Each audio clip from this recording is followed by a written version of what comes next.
tonight, there are troubling new details surfacing in that deadly plane crash in the Alps. The pilot at the controls apparently harboring a secret.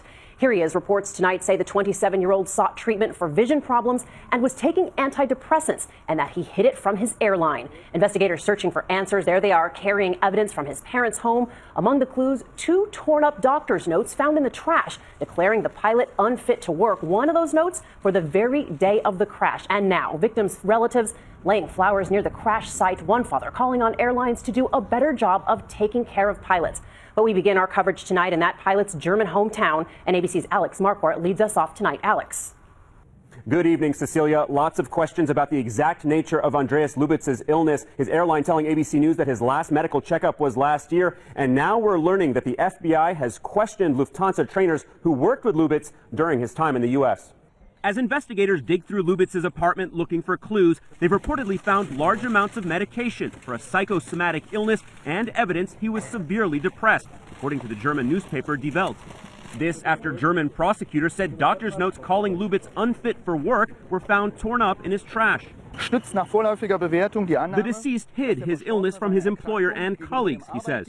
And the medical mystery deepening, with the New York Times now reporting that Lubitz had gotten treatment for vision problems, a serious threat to his piloting career. ABC News has not confirmed the reports. We are all fine to fly. Fellow German Wings pilot Frank Boton said Lubitz left a normal impression and talked about his plans for the future with Lufthansa. The family's also stunned. The father of one of the 3 American victims said he was told not to go to the crash site because there was nothing to see. We prefer to think about those 37 years that we've been together, that we've shared our lives, our experiences, our fellowship. Now, the furious speculation over Lubitz's mental health is raising new questions about the testing of pilots around the world. In the U.S., the FAA's medical requirements don't include formal psychological screening. They're not rigorous at all. There's no real guideline except for general observations and impressions.